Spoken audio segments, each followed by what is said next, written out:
Okay, let's say that you're learning Spanish and you would like to have the kind of vocabulary that reminds you better of how to keep them in mind with visualization, with the elements, with a visual dictionary or picture dictionary like this one in here, and then you start step by step, word by word. Let's say, for example, you would like to know how to say here, that one in here, patio, la terraza. You see, and in Spanish from Spain, you would say terraza, but in Spanish from Latin America, you will say la terraza. Z is pronounced like S. And let me enlarge it a little bit, make it bigger for you. So there's plenty, there's plenty of vocabulary in here, and the intention is that you select the words that are most commonly used. This is one of many examples that I'm giving you now, but the intention is to motivate and to encourage you to select every day 5 words. For example, el camino, the path.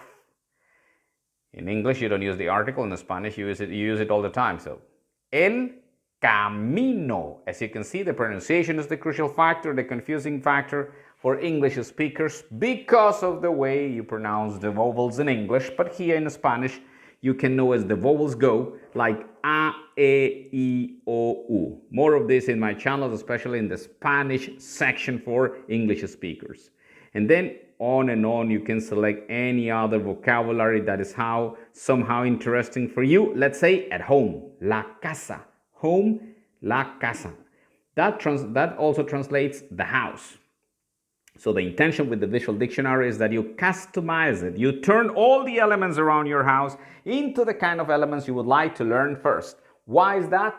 Because that is how you tell your brain that you are really interested in learning word by word what Spanish is all about. It's difficult, not easy. You repeat it, you write it, you pronounce that again, you record your voice. But at the end of the day, you will see how the very first words, kind of difficult, maybe the first 5, but then from there, you will see that the whole sentence, without thinking about much about grammar at the beginning, don't think about grammar or those things about masculinum, femininum, neutrum, but that exist in Spanish. No, don't think. For you, the mission is to get to 500 words. With 500 expressions, you will come along. And when people tell you, hey, why do this visual vocabulary in here?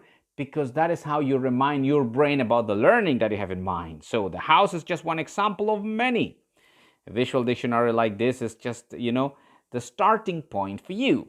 And the pronunciation then. And then you will see that normally you can use the tools that I put in my channel for you, that you will find in other channels as well, concerning how to pronounce the words. But the one thing I'd like to give you is your brain has the capacity, just out of the repetition and the association, the visual association, to remember better. El césped, accentuation is in here. That's why the kind of hyphen, the not hyphen, that's why the kind of accent indication there, the stress, césped. And the second one, el estanque. And then on and on, all the other words. What I'm giving you as an example in here. But remember, for the pronunciation, you could use, like I said, my channel, Google Translator, and then you imitate, you repeat, you go from there. Don't believe in the naysayers. Don't let yourself be, bullied by your own remembrance from bad experiences in the past. You just go for your Spanish. You just say, expressions here, visual expressions are your starting point. I'm going to give you other expressions, let's say like the survival expressions for Spanish and more, because, the more you challenge your brain, the better for you. Learning a language is like learning a new culture, new world, telling your brain that you don't have limits, no limits whatsoever, and then on and on and on. You see, garden here if you like it, any other topic that you might like.